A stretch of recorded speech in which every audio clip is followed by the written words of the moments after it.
Il sera question ce matin un peu de paléogénétique. Nous avons 2% d'ADN hérité de Néandertal, tandis que les Mélanésiens peuvent avoir 6% d'ADN dénisoviens, la branche archaïque sœur en Asie.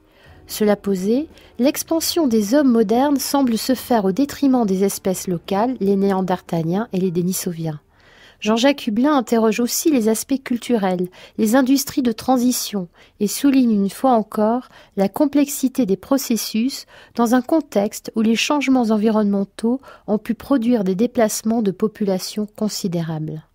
Et nous gagnons l'amphithéâtre du Collège de France le 8 novembre 2016 pour le cours de Jean-Jacques Hublin intitulé « Homo sapiens, l'espèce orpheline », aujourd'hui le remplacement. Aujourd'hui, je voudrais vous parler de ce qui se passe au moment de l'arrivée de ces hommes modernes dans des régions où vivent des groupes archaïques comme les hommes de Néandertal ou les Dénisoviens. Alors on va parler assez peu des Dénisoviens et je vais vous parler surtout du Proche-Orient et de l'Europe parce qu'en fait c'est la seule région du monde dans laquelle on sait à peu près ce qui s'est passé. Ailleurs, on sait qu'avant il n'y avait pas d'hommes modernes et après il y en avait, mais au moment du remplacement, on ne sait pas trop.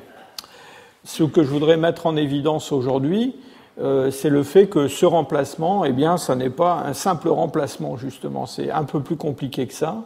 C'est un remplacement avec des fuites, comme on l'a parfois dit. C'est-à-dire qu'il y a un petit peu quand même d'assimilation des populations archaïques par ces hommes modernes qui arrivent. Et puis surtout, ça n'est pas un processus simple. Il y a probablement plusieurs vagues de peuplement qui connaissent des fortunes diverses, et puis des interactions aussi avec les populations locales.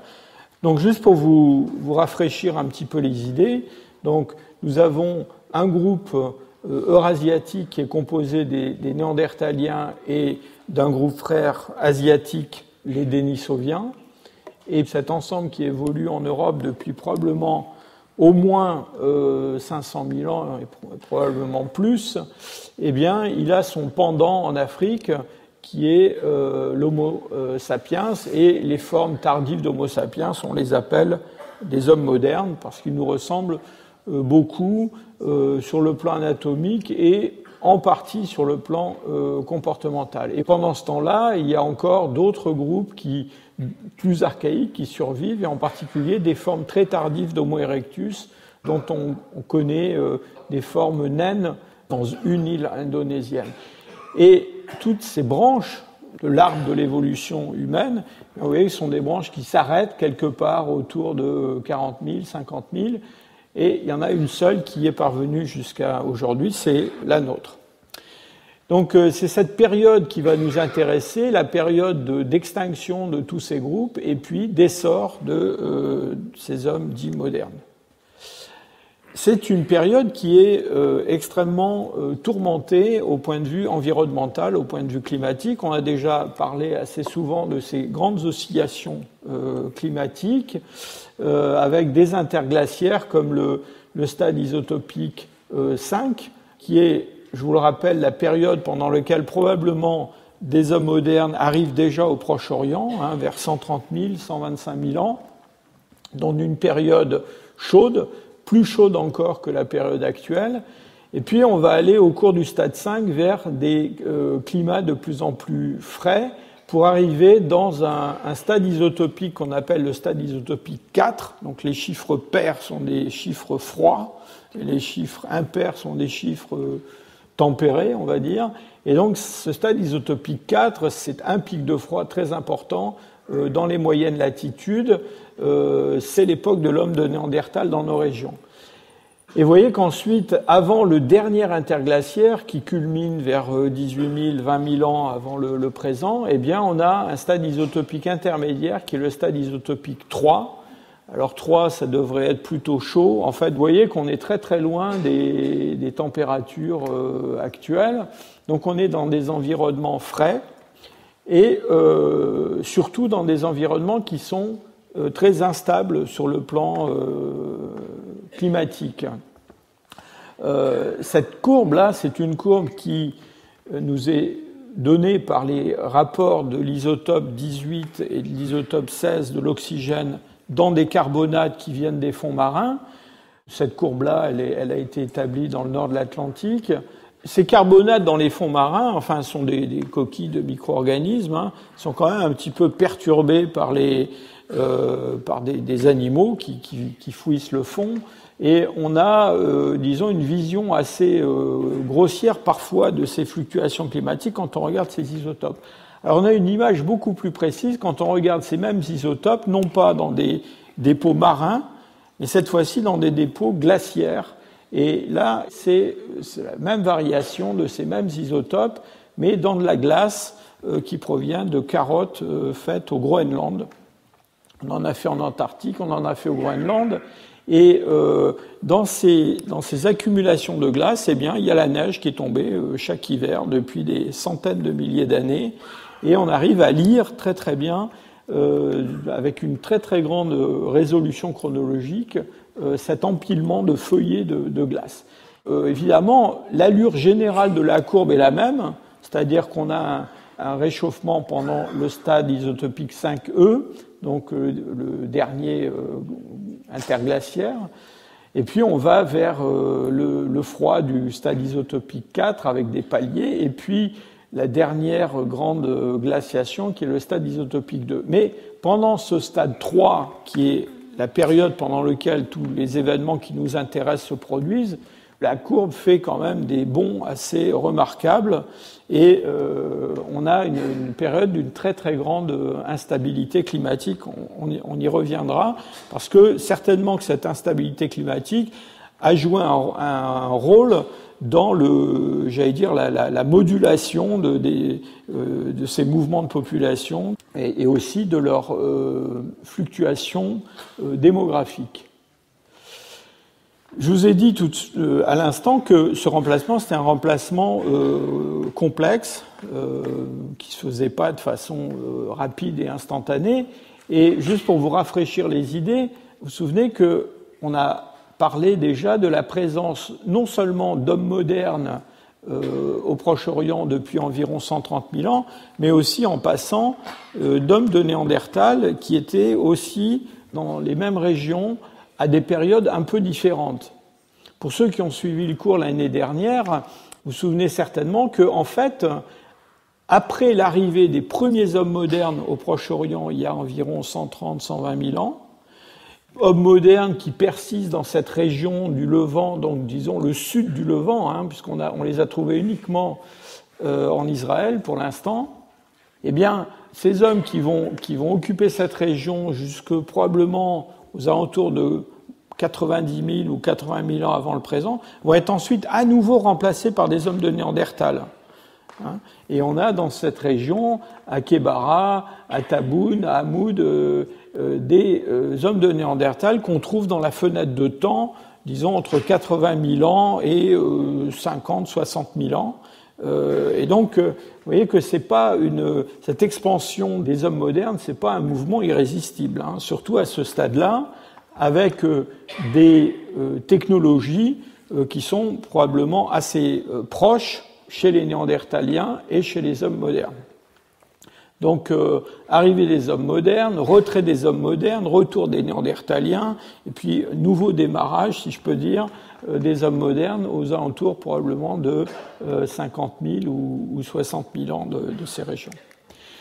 Alors le remplacement, c'est aussi un remplacement complexe. Pourquoi ? Eh bien, à cause des interactions entre les populations archaïques qui sont là, Néandertaliens, Denisoviens en Asie, et puis ces hommes modernes qui arrivent. Et ces interactions, on les connaît assez bien maintenant grâce à la paléogénétique. Et ce que la paléogénétique nous dit, c'est que même si on a, à l'échelle, j'allais dire, des temps géologiques, un remplacement de groupes archaïques locaux par ces hommes modernes, eh bien, il y a quand même des flux géniques qui se sont développés pratiquement entre toutes ces branches, hein, entre hommes modernes et néandertaliens, dans la direction néandertalien, hommes modernes néandertaliens, hein, et puis aussi dans l'autre sens, plus tard, entre les néandertaliens et les hommes modernes. On a aussi des échanges entre Denisoviens et néandertaliens, entre Denisoviens et hommes modernes. Alors même si ces échanges de gènes entre toutes ces branches sont des échanges assez limités, les pourcentages de génomes archaïques représentées dans le génome moderne de différentes populations restent quand même assez faibles. Ce sont des proportions de l'ordre des décimales de pourcents ou quelques pourcents. Eh bien, quand même, ça nous donne une image un petit peu plus compliquée que le simple arrivée des hommes modernes remplaçant les Néandertaliens. Ce mélange, cette hybridation, c'est quelque chose qu'on connaît assez bien, en particulier en Europe. Pourquoi ? Bien parce que on a plus de matériel fossile, et puis aussi parce qu'on a des dates assez bonnes pour des gisements archéologiques et aussi pour des restes d'hommes fossiles. Alors ça, c'est une figure qui est tirée d'une étude très, très récente, de 2016, dans laquelle on voit dans différents individus du Paléolithique supérieur, donc des individus modernes qui datent entre, disons, 45 000 ans et puis aujourd'hui, le pourcentage d'ADN néandertalien qu'on a pu détecter dans ces différents individus. Alors, je mets un petit peu à part cet individu de Oasé. C'est un individu qu'on a eu la chance, si je peux dire, d'attraper quelques générations après l'hybridation de son grand-grand-grand-père ou grand-grand-grand-mère avec un ou une néandertalienne. Donc lui, il a un taux d'ADN néandertalien assez élevé, mais disons quand on considère des individus qui, eux, sont à l'équilibre, si je peux dire, dans leur population après que cette hybridation se soit produite, vous voyez qu'on démarre vers 40 000 ans autour de 4 ou 5% du génome, et puis ça va se réduire au cours du temps parce qu'il y a une sélection naturelle contre cette partie du génome qui n'est pas si favorable que ça. Et puis on arrive aujourd'hui à des taux d'ADN néandertalien chez les Européens actuels un petit peu en dessous de 2%, avec une variation d'un individu à l'autre. Il y a certains d'entre nous sont plus néandertaliens que les autres. Vous en êtes aperçus probablement. Alors ce qui est intéressant, c'est que à la fois à cause de du hasard des rencontres à l'origine et des individus qui ont été impliqués là-dedans, et puis de cette sélection contre une partie du génome néandertalien, eh bien, ces 2% à peu près d'ADN néandertalien, on les trouve dispersés dans le génome des Européens actuels, un petit peu n'importe où, ça dépend encore une fois des individus. Si on mettait bout à bout tous les 2% de tout le monde, eh bien, on arriverait à quelque chose peut-être entre 20 et 40% du génome des Néandertaliens. Mais personne n'a tout ça. Ce qui est très important aussi, c'est de voir que dans ce génome, ces parties blanches là que vous voyez, ces parties blanches correspondent à des déserts d'ADN néandertalien. Il y a des parties du génome où il n'y a pas du tout d'ADN néandertalien. Ça peut être lié soit à la chance, enfin plutôt au hasard, encore une fois, de ces premières hybridations, mais aussi à ces phénomènes de sélection dont je parlais tout à l'heure. Alors, il y a une sélection contre une partie du génome néandertalien, il y a aussi une sélection positive pour certaines parties. Des parties assez modestes. Dans cette étude qui date de 2014, vous voyez apparaître quelques gènes qui sont des gènes qui ont une fréquence élevée, soit chez les Européens, soit chez les Asiatiques. Et donc ça, ce sont des gènes qui sont hérités de formes archaïques, néandertaliens ou dénisoviens. Et comme ce sont des gènes qui ont une fréquence très élevée, eh bien, on sait qu'ils ont été sélectionnés positivement, donc ils ont été favorisés par la sélection et ils apportent un bénéfice aux individus qui les portent. Enfin, vous voyez que c'est quand même très très peu de gènes par rapport à l'ensemble du génome. Vous savez qu'on a beaucoup discuté, savoir combien de gènes codants il y avait dans le génome humain. Alors on est parti de très loin. Hein. Je crois qu'il y a eu pas mal d'années de ça, on avait imaginé quelque chose comme 2 millions de gènes dans le génome humain. Quand on a séquencé le génome humain, on s'est rendu compte que c'était pas du tout ça, que c'était beaucoup moins. On avait à peine plus de gènes que n'importe quelle plante qu'il y a autour de nous. Et aujourd'hui, on estime que le nombre de gènes qui codent pour des protéines dans le génome humain, c'est quelque chose de l'ordre de 20 000 à peu près. Et ça représente à peu près 1,5% de tout l'ADN qu'il y a dans nos chromosomes. Et alors, dans ces 1,5% d'ADN qui codent des protéines, dans ces 20 000 gènes, eh bien, si on cherche des gènes qui viennent des Néandertaliens, on en trouve, mais enfin, on n'en trouve pas beaucoup. Hein.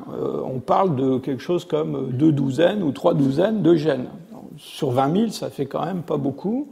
Et ces gènes sont des gènes qu'on va trouver représentés dans certaines populations, localement. Pourquoi ? Eh bien, parce que ces gènes ont procuré aux ancêtres de ces populations un avantage local lié à l'environnement local. Et à ma connaissance, aucun de ces gènes ne se trouve chez tous les hommes modernes, disons en dehors d'Afrique, par exemple.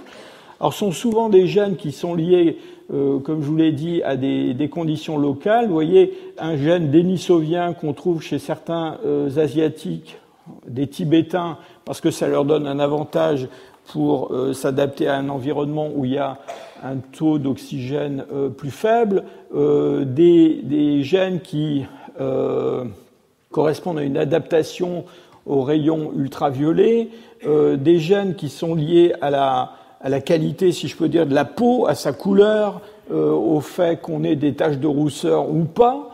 Donc, vous voyez, tout ça, c'est quand même assez cosmétique, si je peux dire. Et puis, il y a une famille de gènes. Les gènes qui sont liés à l'immunité, c'est une famille de gènes où là, on va trouver une plus grande proportion de gènes archaïques. Pourquoi ? Eh bien, parce que ces gènes liés à l'immunité, eh bien, sont des gènes qui ont un pouvoir sélectif grand dans un environnement déterminé, puisqu'ils correspondent souvent à des pathogènes locaux. Alors, une dernière chose qui est intéressante à propos de ce génome néandertalien présent dans le génome des hommes modernes, et en particulier en ce qui concerne non pas la présence, mais plutôt l'absence, les déserts d'ADN néandertalien, il y a un désert qui est assez intéressant, c'est le chromosome X, sur lequel on a beaucoup moins de matériel néandertalien que ce que l'on trouve sur les autosomes, sur les autres chromosomes, ceux qui ne sont pas des chromosomes sexuels. Et cela, c'est quelque chose qu'on observe quand on a un des deux sexes, en l'occurrence le sexe masculin, qui a une fécondité réduite. Et c'est confirmé par le fait que quand on regarde comment sont représentés les gènes dans les néandertaliens, dans les gènes qui s'expriment dans différents organes du corps, eh bien, on trouve un organe qui s'appelle testes en anglais, mais je pense qu'en français, vous savez ce que ça peut être. Donc, il s'agit des testicules. Eh bien, dans les testicules, il y a très peu de gènes néandertaliens qui s'expriment. Et là encore, ça correspond à une situation où les mâles hybrides ont transmis peu de matériel génétique à leur descendance. Alors, ça a été expliqué de deux façons, soit par une stérilité partielle des mâles, soit par des phénomènes qui peuvent être des phénomènes démographiques, voire des comportements sociaux qui réduisent l'accès, si je peux dire, à la reproduction des hybrides mâles, mais pas des femelles. Voilà ce que je voulais vous dire sur la paléogénétique. Venons-en maintenant à l'aspect archéologique. Alors pourquoi l'aspect archéologique est important ? Bien parce que vous allez voir qu'on a une image sur le plan archéologique, sur le plan culturel, qui est une image complexe de cette transition, de ce remplacement. Et malheureusement, très souvent, on n'a pas de restes humains qui permettent d'identifier les auteurs de ces différentes unités archéologiques qu'on trouve dans toute une série de gisements. Et donc, on utilise beaucoup de proxys, comme on dit, archéologiques pour essayer de comprendre ce qui s'est passé. Il est important de comprendre d'abord que ce changement biologique majeur, le remplacement des Néandertaliens en Europe par des hommes modernes, c'est aussi un changement culturel, comportemental absolument énorme. C'est probablement la chose la plus importante qui est arrivée dans toute la préhistoire pléistocène, disons avant le néolithique. Donc, dans l'évolution humaine dans nos régions, il s'est passé deux choses. Ça a été le remplacement des formes archaïques par les hommes modernes, et puis ensuite ça a été l'arrivée de l'agriculture. Donc là, on a affaire à ce premier changement, et il se passe des choses extraordinaires sur le plan technologique, sur le plan comportemental, surtout sur le plan social. Et ça, c'est quelque chose qui nous échappe en grande partie. Mais on le voit notamment à travers la production de... alors on appelle ça des objets d'art, mais ce sont des objets qui ont une signification symbolique, qui sont liés à des croyances, à des mythologies, des instruments de musique, l'art rupestre. Bon, vous voyez, c'est pas la peine que j'élabore beaucoup là-dessus. C'est un monde qui est totalement différent du monde des Néandertaliens. Et puis alors sur le plan technologique, il se passe aussi des tas de choses, avec en particulier le développement de l'utilisation des matières dures animales, et singulièrement pour fabriquer des armes de jet pour tuer à grande distance. Ça va être une grande affaire de cette transition entre le paléolithique moyen et le paléolithique supérieur. Les Néandertaliens, leurs ancêtres, avaient des lances, parfois en manche avec des pointes de pierre, parfois c'était de simples épieux en bois. Ça peut être parfois lancé à une certaine distance, mais ça n'a rien à voir avec une flèche ou une sagaie qui est propulsée avec un système du genre propulseur, fronde, choses comme ça. Et donc, cette coupure majeure dans le paléolithique d'Europe, c'est quelque chose qui intéresse depuis très longtemps, évidemment, les préhistoriens. Et il faut comprendre que cette division majeure entre ce qu'on appelle le paléolithique moyen et le paléolithique supérieur, encore une fois, c'est une division qui est beaucoup plus nette et beaucoup plus claire que la division, par exemple, que l'on a parfois voulu faire entre un paléolithique moyen et un paléolithique inférieur. Alors, qu'est-ce qui se passe au moment de cette transition ? Vous allez voir que c'est spectaculaire, mais en même temps, c'est pas très simple. Alors, on a localement, dans beaucoup de gisements en Europe, du paléolithique moyen tardif, des choses qui ont 45 000 ans, 50 000 ans. Donc, ce sont des moustériens de divers types. En particulier, en Europe occidentale, il y a un moustérien qu'on appelle le moustérien de tradition acheuléenne. Il y a aussi un moustérien discoïde à denticulés qu'on trouve parfois au-dessus de ce moustérien de tradition acheuléenne. Et puis, plus à l'est, en Allemagne, en Europe centrale, on a des industries qu'on appelle mycokiennes qui continuent à persister. En stratigraphie, au-dessus de cela, on a notre paléolithique supérieur. Et ce paléolithique supérieur, depuis longtemps, on y a reconnu une industrie qu'on appelle l'Aurignacien, qui a longtemps et qui est souvent encore regardée comme la première industrie du paléolithique supérieur dans nos régions. Soit dit en passant, pour beaucoup d'auteurs, cet Aurignacien, c'est vraiment le marqueur de l'arrivée des hommes modernes dans nos régions. Alors en fait, les choses se compliquent un petit peu parce que on trouve entre les deux, dans pas mal de stratigraphies, des industries qu'on appelle industries de transition. Alors pourquoi on les appelle de transition ? Parce qu'on ne sait pas trop où les mettre. S'il est rattaché à ce paléolithique moyen ou s'il est rattaché au paléolithique supérieur, parce qu'en fait, elles comportent des assemblages d'outils, d'armes, qui à la fois ont des réminiscences du paléolithique moyen, et puis en même temps des innovations qui sont clairement ce que l'on s'attend à trouver dans le paléolithique supérieur. Alors on a parfois cru avoir affaire, et c'était vrai, à des mélanges d'industries dans certains sites, mais c'est pas toujours le cas, et on a vraiment de vraies industries qui ont leur caractère propre. Alors j'en ai listé quelques-unes, châtel-péronnien, uluzien, quelque chose qui a un nom absolument terrible, lincombien, ranicien, germanovicien. En fait, ces trois industries qu'on a rassemblées en une, entre nous, on parle de LRJ, ça va plus vite, zélétien en Europe de l'Est. Et puis on a depuis quelques années séparer au sein de ces industries dites de transition quelque chose qu'on appelle le paléolithique supérieur initial. Alors pourquoi on les a séparés? Bien parce que ce paléolithique supérieur initial, qui au départ était considéré aussi comme une industrie de transition, d'abord il a beaucoup de caractères qui le lient au paléolithique supérieur, et puis surtout la grande différence avec les industries de transition, c'est que ces industries de transition, souvent, elles paraissent enracinées dans les paléolithiques moyens locaux. Et en tout cas pour l'Europe, ça n'est pas le cas pour ce paléolithique supérieur initial qui apparaît comme quelque chose vraiment d'intrusif. Alors, cela étant dit, il y a quand même une frontière, je dirais, assez floue entre les deux. Et voilà, par exemple, le bohunicien de Moravie, eh bien, ce bohunicien, il a été parfois considéré comme industrie de transition, parfois, et de plus en plus aujourd'hui, comme paléolithique supérieur initial.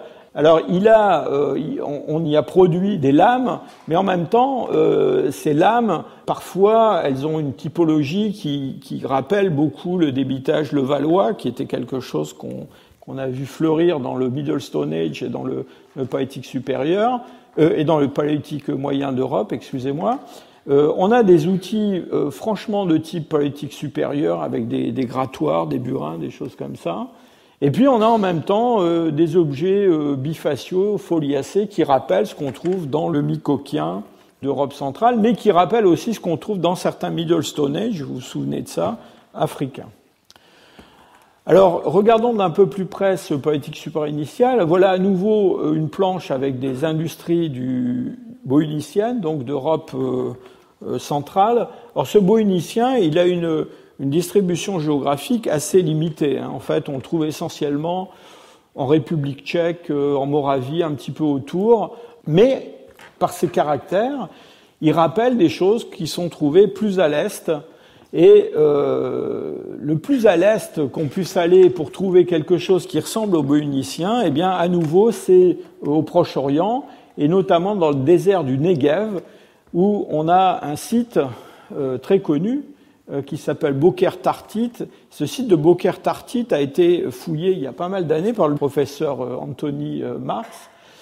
Et on a dans ce site de Boker Tartit quelque chose qui ressemble à une transition entre un paléolithique moyen local, avec une inspiration levallois assez forte, vers un débitage laminaire, volumétrique.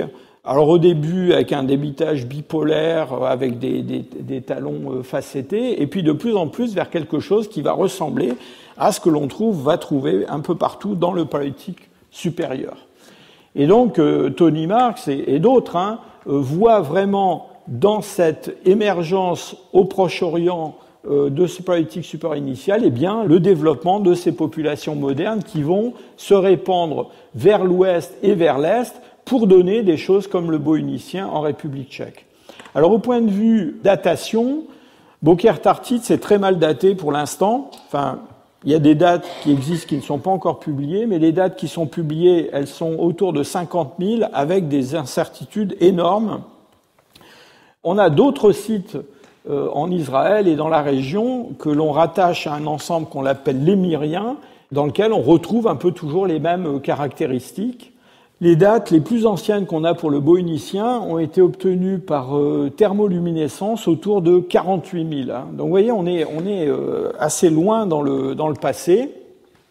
Et on a entre Boker Tartit dans le Negev et puis le bohunicien de la région de Brno, eh bien, toute une série de sites et d'industries où on va trouver un peu toujours le même genre de débitage avec ces lames ou ces éclats très allongés qui typologiquement ressemblent un peu à des pointes levallois, mais qui se dirigent de plus en plus vers un débitage laminaire volumétrique de type paléolithique supérieur.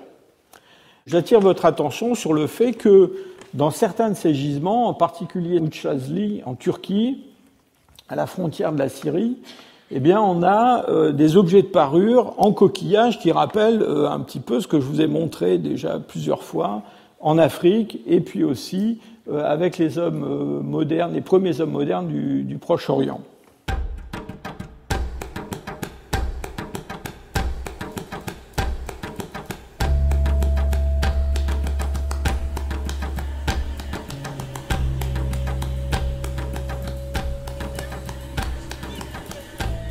Le Collège de France et France Culture vous présente le paléanthropologue Jean-Jacques Hublin, Homo sapiens, l'espèce orpheline, aujourd'hui le remplacement.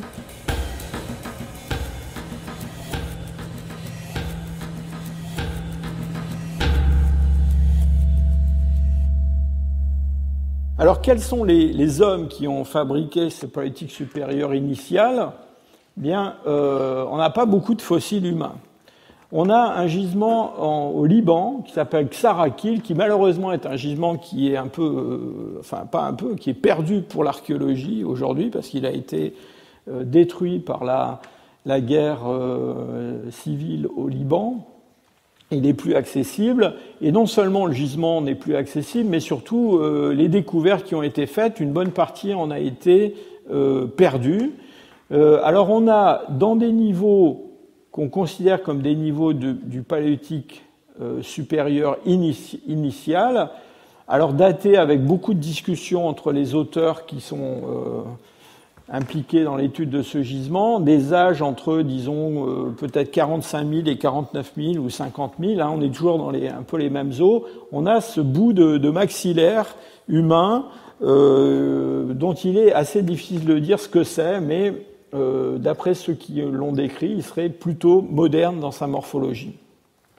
Plus récemment, on a trouvé dans une grotte qui est en Galilée, qui est près de la frontière libanaise, en Israël, ce crâne qui est complètement moderne par sa morphologie. Vous voyez en particulier ce profil en vue postérieure du crâne avec une largeur maximum très très élevée. Un crâne qui a été daté grâce aux concrétions de calcite qui le recouvrent autour de 55 000. Et donc qui correspondrait en gros peut-être à ces hommes modernes qui ont produit les tout premiers paléolithiques supérieurs initiaux dans la région. Alors le problème de Manotte, c'est que, et ça c'est un problème qui va se présenter souvent, c'est un fossile qui a été découvert hors stratigraphie. Il a été trouvé dans une grotte, les gens sont rentrés, il était posé là par terre, ils l'ont ramassé. Il y a de l'archéologie dans la grotte, il y a du paléolithique supérieur initial, il y a d'autres paléolithiques supérieurs, mais on n'a pas le niveau du crâne de Manotte. Alors maintenant, regardons un petit peu ce qui se passe vers l'Est, rapidement. Eh bien, vers l'Est, on a aussi des industries qui ressemblent beaucoup à ce paléolithique supérieur initial. On en a trouvé jusque dans l'Altaï, et là encore avec des dates assez anciennes, 47 000, débitage de grandes lames, un petit peu du même style de celle que je vous ai montrée à Beaucaire-Tartite. Pour la première fois aussi, des objets de parure, alors cette fois-ci qui ne sont plus en coquillage, mais qui sont fabriqués dans des matières dures animales, et notamment des dents. Et là, il va y avoir une grande transition vers une autre forme de parure chez ces hommes modernes. On a, en Sibérie occidentale, alors c'est beaucoup plus proche de nous que Karabom, hein, c'est vraiment le milieu de l'Eurasie, on a ce fémur découvert à Oustishim, qui est lui aussi découvert hors stratigraphie. Il a été découvert sur les berges d'une rivière par des gens qui cherchaient de l'ivoire de mammouth. Et on a la chance d'avoir son génome et surtout d'avoir une date directe de ce fémur. Il est morphologiquement moderne, il est génétiquement moderne et il a un âge de 45 000. Donc on a, vous voyez, un ensemble de données archéologiques et paléontologiques qui nous montrent qu'on a probablement quelque part entre 50 000 et 44 000 une première vague d'hommes modernes qui se répandent depuis le Proche-Orient avec cet émirien en Anatolie et puis en Europe de l'Est, en Europe centrale. Pour l'instant, on n'a pas découvert en Europe de l'Ouest quelque chose qui ressemble à ce paléolithique supérieur initial. Alors, il y a des gens qui ont des idées sur des possibilités, mais enfin, ça n'a pas vraiment été publié pour l'instant. Alors, ce qui est intéressant, c'est qu'au moment où on a ces hommes modernes porteurs du paléolithique supérieur initial dans le centre de l'Europe, eh bien, à côté, à quelques centaines de kilomètres ou quelques milliers de kilomètres, on a toujours des Néandertaliens qui fabriquent notre moustérienne tradition acheuléenne ou nos industries qui dérivent de la tradition mycokienne en Allemagne ou en Europe centrale. Et on a une industrie de transition, donc une industrie qui présente ce mélange de caractères paléolithiques supérieurs et paléolithique moyen, qu'on appelle le zélétien, qui se trouve géographiquement dans la zone où on a le Bohunicien en Moravie. Et on a souvent proposé l'idée qu'en fait, c'est l'arrivée de ces hommes modernes, avec ces innovations techniques, qui dans le fond avaient poussé des Néandertaliens locaux à développer ces industries de transition. Et l'idée, c'est que la différence entre le paléolithique supérieur initial et les industries de transition, c'est ça, c'est que les industries de transition, elles sont fabriquées par les derniers hommes de Néandertal, localement, alors que le paléolithique supérieur initial, c'est quelque chose qui est apporté par des hommes modernes, même si dans les deux cas, on a des caractères un petit peu archaïques qui s'ajoutent au caractère paléolithique supérieur. Alors juste pour la petite histoire, je vous signale que dans ce moustérien de tradition acheuléenne, on a aussi des innovations qui apparaissent, des choses qu'on ne connaissait pas avant, en particulier des outillages en os, une utilisation des pigments qui devient beaucoup plus fréquente. Et il y a un débat autour de ça pour savoir si c'est une évolution, j'allais dire, spontanée des derniers Néandertaliens ou si c'est justement la présence de ces populations modernes qui est à l'origine de ces changements. Alors, on va se déplacer de quelques milliers d'années dans le temps et on va voir une deuxième vague d'hommes modernes arriver en Europe. Celle-là, non pas porteuse de ce paléolithique supérieur initial dont on vient de parler, mais porteuse d'un autre type d'industrie, et qui est justement ces premiers aurignaciens, qui sont, alors eux, pour le coup, considérés par tout le monde comme fabriqués par des hommes modernes. Alors en particulier, dans cette famille aurignacienne, il y a un assemblage qu'on appelle le proto-aurignacien, qui est une des formes les plus anciennes d'Aurignacien, qui est caractérisée par la production de grandes lamelles droites qui ont été appointées et qui sont certainement des armatures d'armes de jet et qu'on trouve dans une vaste zone qui va depuis le Proche-Orient jusqu'à l'Europe occidentale. Alors on a donné des noms divers à ces assemblages dans chaque région, mais il y a quand même une grande similitude entre tous ces assemblages et plusieurs auteurs ont proposé qu'en fait, entre ce qu'on appelle l'Armarien ancien au Proche-Orient et puis le proto-aurignacien d'Europe occidentale, on a affaire à cette vague de peuplement moderne qui a l'air de se faire surtout le long de la rive nord de la Méditerranée par des gens qui sont porteurs de ces... Les grandes lamelles droites à pointer, c'est pas très, c'est pas très rigolo. Il faut quand même se mettre en tête que ce sont probablement des armatures d'armes de jet nouvelles, très efficaces, qui permettent probablement aux hommes d'exploiter leur environnement et le gibier d'une façon bien plus efficace. Alors du point de vue reste humain, on a quelques restes très fragmentaires dentaires dans le proto-aurignacien d'Europe occidentale, mais on a surtout Aksarakil, vous savez, ce gisement libanais.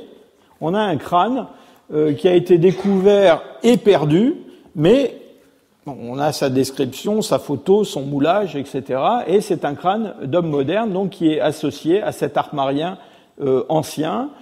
Cet armarien ancien, les dates les plus anciennes, c'est quelque chose autour de 47 000, 46 000 au Proche-Orient. Et puis on va trouver des proto-aurignaciens dans le nord de l'Italie et puis dans le sud de la France autour de 42 000 pour les plus anciens. À partir de cette époque-là, on a une extension progressive de cette vague aurignacienne, donc de cette seconde vague d'hommes modernes, avec au nord des Alpes quelque chose qu'on appelle l'Aurignacien ancien, Au sud des Alpes, plutôt ce proto-aurignacien, on a 2 gisements, un en Allemagne et un en Autriche, qui ont donné des dates autour de 43 000 pour l'aurignacien ancien. Donc vous voyez qu'on est à peu près 5 000 ans après notre Bohunicien de Moravie. Et cette vague aurignacienne, eh bien, elle va s'étendre de plus en plus. En France, on trouve le proto-aurignacien en stratigraphie généralement sous de l'aurignacien ancien, mais on a aussi des proto-aurignaciens assez tardifs dans le centre de la France. Et puis l'aurignacien va continuer à se développer, on va en trouver en Angleterre, on va en trouver un petit peu partout.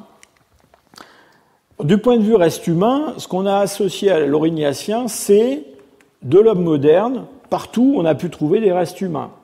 Alors on n'a pas de restes humains très complets dans les formes les plus anciennes d'aurignacien ancien, mais je vous montre encore à nouveau cette mandibule de Pesteracoaceae 1, qui est datée autour de 40 000, donc qui, au point de vue âge, tomberait à peu près, c'est encore un fossile qui a été trouvé hors stratigraphie, hein, donc il n'est pas associé à des industries lithiques, mais au point de vue âge, ça correspondrait assez bien à une forme ancienne d'aurignacien, et encore une fois, c'est un homme moderne, mais avec 4 à 6 générations avant, un ancêtre néandertalien, un aïeul ou une aïeule néandertalienne.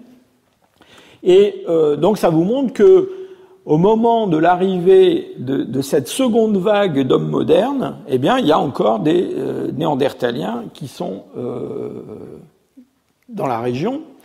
Et de fait, je vous remontre cette carte d'extension du proto-aurignacien et de l'aurignacien ancien, eh bien, on a à la même époque eh bien, ces fameuses industries de transition d'Europe occidentale qui sont en train de se développer. Alors, voilà à peu près la carte de développement du châtel-péronnien, qui est une industrie qu'on trouve dans le centre de la France, qui ne passe pas le Rhône vers l'est et qu'on trouve jusque dans le nord de l'Espagne.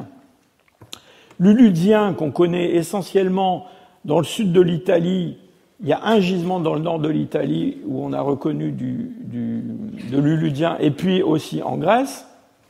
Et puis on a ce fameux Lincombien ranicien germanovicien, qui est un assemblage qu'on trouve, lui, dans le nord-ouest de l'Europe, depuis l'Angleterre jusqu'à la Pologne.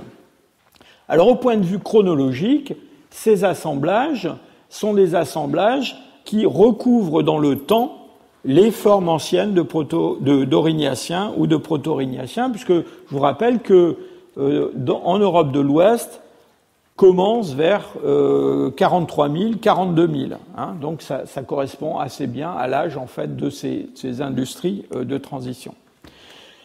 Alors commençons avec le châtel-péronnien. Le châtel-péronnien, c'est probablement l'industrie dite de transition qui a été la plus discutée et qui est toujours la plus discutée pour des tas de raisons. Et vous allez vite comprendre pourquoi. Alors elle est définie par un certain nombre de caractères technotypologiques, mais tout le monde connaît plus ou moins ce fameux couteau ou cette pointe de châtel-perron, qui est une lame avec un dos abattu, courbe. Du point de vue industrialitique, c'est un assemblage qui a une allure très paléolithique supérieure. Hein. Mais il faut dire aussi qu'au point de vue chronologique, on s'avance dans le temps. Hein. On est donc contemporain des aurignaciens qui sont ici en Allemagne ou des proto-aurignaciens qui sont dans le Midi méditerranéen. Alors il y a 2 gisements châtel-péroniens où on a trouvé des restes humains, et ces restes humains sont néandertaliens. C'est le gisement de Saint-Césaire sur la façade atlantique et le gisement d'Arcy-sur-Cure dans l'Yonne.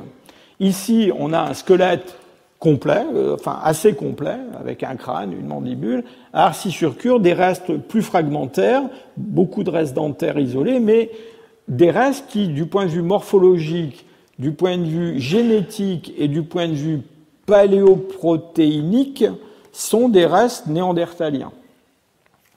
Et pourquoi eh bien, ça a suscité tellement de débats et de polémiques?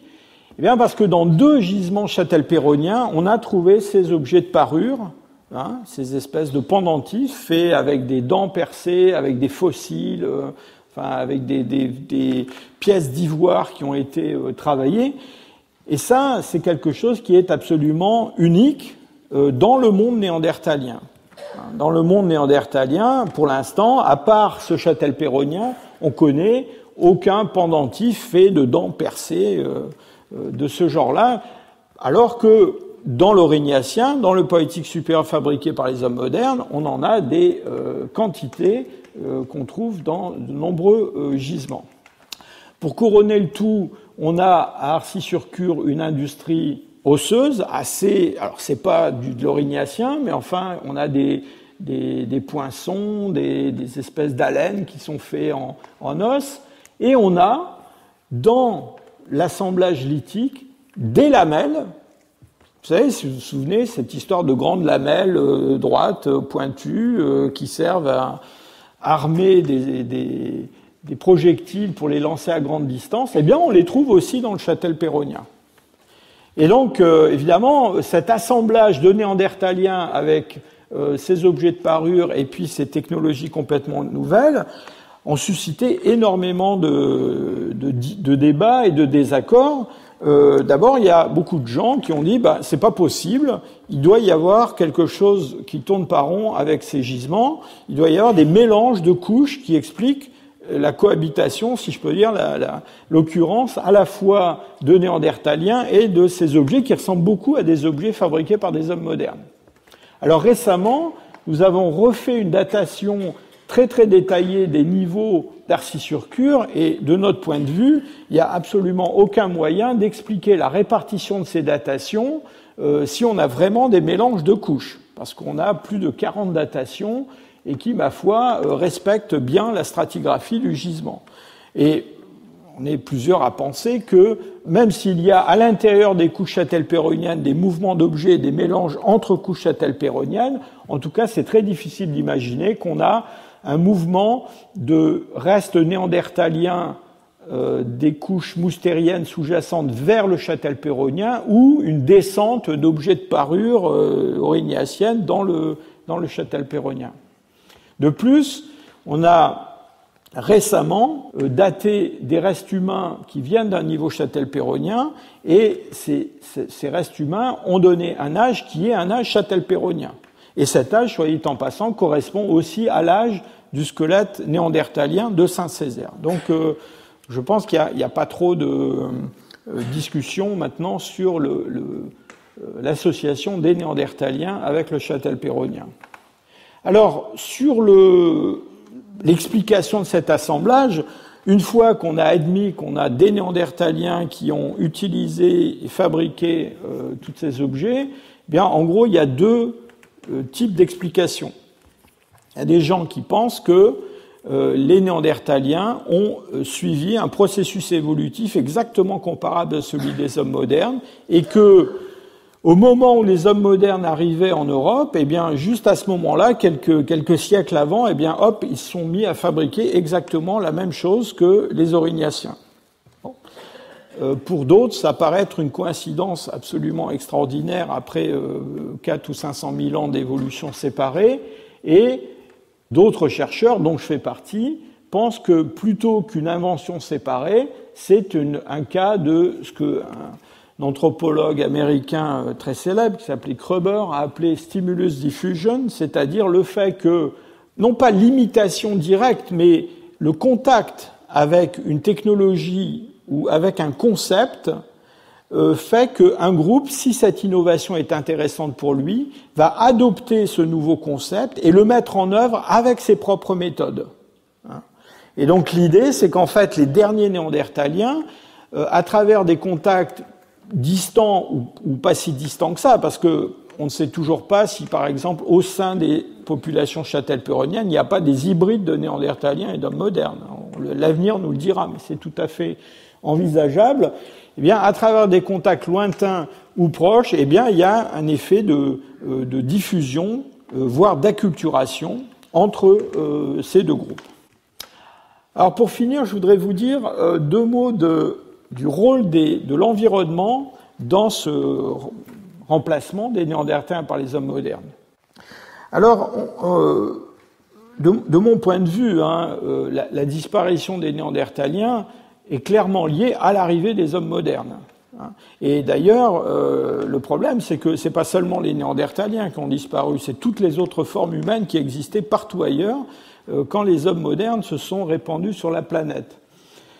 Cela étant dit, on a souvent cherché des explications naturelles à l'extinction des Néandertaliens. Et il y a toute une littérature sur les causes possibles.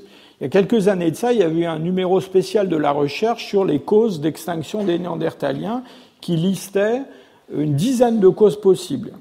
Et la conclusion de l'article, c'était que on ne savait pas très bien à cause de quoi les Néandertaliens avaient disparu, mais une chose était certaine, c'est que ce n'était pas à cause des hommes modernes. Je pense qu'on aimerait bien s'exonérer de cette responsabilité, d'une certaine façon.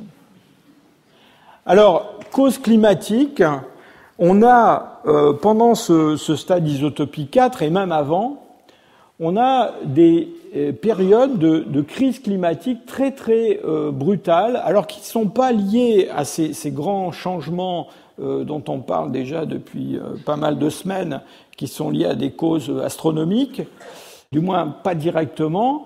Ce sont notamment ce qu'on appelle les événements de Heinrich. Alors qu'est-ce que c'est que cette histoire d'événements de Heinrich? Eh bien, c'est une altération de la circulation océanique. Vous savez qu'il y a un grand circuit de courants marins dans tous les océans du globe, avec de l'eau chaude et de l'eau froide passant plutôt au-dessous et l'eau chaude au-dessus, chaude ou tempérée. Et il est arrivé régulièrement pendant le Pléistocène supérieur que dans l'Atlantique Nord, ce circuit qui implique le Gulf Stream soit brutalement interrompu, connaisse une espèce de crise qui provoque l'arrivée d'icebergs, en gros, en face de l'Europe occidentale, avec des crises climatiques qui sont extrêmement brutales, qui sont des crises climatiques qui devaient être perceptibles à l'échelle de 2 ou 3 générations humaines. C'est-à-dire que les gens ont vraiment vu le climat changer à une vitesse dramatique, avec des abaissements de la température des eaux de surface dans l'Atlantique de 15 degrés en quelque chose comme 70 ans, donc ça devait être quelque chose d'assez spectaculaire. Alors on a essayé de mettre en relation, en particulier l'événement de Heinrich numéro 4, qui est un peu après 40 000 ans, et puis l'extinction des Néandertaliens. En gros, l'idée, c'était que les hommes modernes ont pu se développer en Europe parce que le continent était vide et qu'il y avait de la place, et donc ils ont remplacé les Néandertaliens. Alors on a un scénario un petit peu du même genre qui a été proposé avec une éruption volcanique catastrophique, qui est l'éruption des champs phlegréens, qui a eu lieu autour de 39 000 avant le présent. Alors, qu'est-ce que c'est que cette éruption? C'est une éruption qui s'est produite dans la région de Naples. On n'est pas très loin du Vésuve. Et on a un volcan qui a littéralement explosé et qui a envoyé ses cendres dans tout le bassin méditerranéen oriental. Mais on trouve des couches de cendres jusque dans un gisement du sud de la Russie qui s'appelle Kostenki. Donc, c'est une éruption volcanique absolument catastrophique. Alors là encore, on a dit, voilà, cette éruption volcanique a provoqué une altération du climat, une telle rupture que, en gros, les Néandertaliens ont été extrêmement amoindris, sinon disparus, et puis ça a permis la colonisation de l'Europe par les hommes modernes.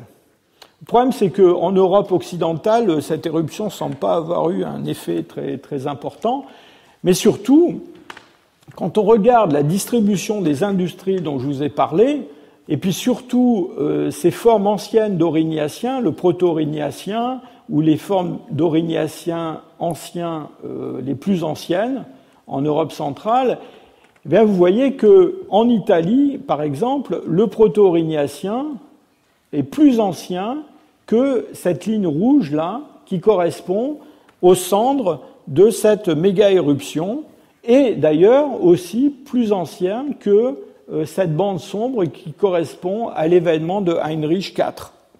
Donc en gros, les hommes modernes étaient déjà en Italie avant que tout ça se produise. Et donc c'est un peu difficile d'expliquer leur arrivée par ces catastrophes naturelles. Alors par contre, ce qui est possible, c'est que ces fluctuations climatiques non pas les fluctuations froides, mais plutôt les fluctuations tempérées, ont favorisé l'arrivée des hommes modernes en Europe centrale, avec peut-être cette phase tempérée qu'on appelle GIS 12, qui aurait facilité l'arrivée du paléolithique supérieur initial, du moins c'est ce qui a été proposé par certains auteurs. Donc on aurait eu une première vague d'hommes modernes qui correspond au paléolithique supérieur initial pendant ce GIS 12.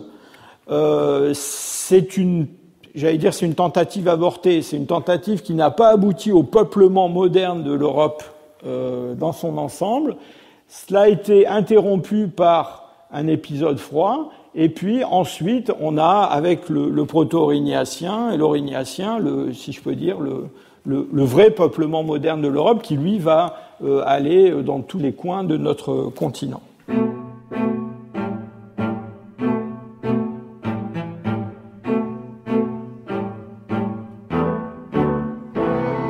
C'était les cours du Collège de France. Vous venez d'écouter le 8 novembre 2016 Jean-Jacques Hublin, Homo sapiens, l'espèce orpheline, aujourd'hui le remplacement. Sur les sites de France Culture et du Collège de France, vous retrouverez tous les liens, la vidéo et les informations autour de ces diffusions, ainsi que l'ensemble des cours de Jean-Jacques Hublin. Sa leçon inaugurale est publiée chez Fayard en 2017 sous le titre « Paléanthropologie du genre Homo ». Et avec Bernard Sêtre, il a publié « Quand d'autres hommes peuplaient la Terre », nouveau regard sur nos origines chez Flammarion en 2008. Réalisation Anne Sécheret, présentation Meryl Moneghetti. Demain, nous poursuivrons en compagnie de Jean-Jacques Hublin son exploration de l'expansion des formes modernes d'Homo sapiens, notamment le peuplement de l'Europe. Et dans quelques instants, nous retrouvons les petits matins. Belle journée à l'écoute de France Culture.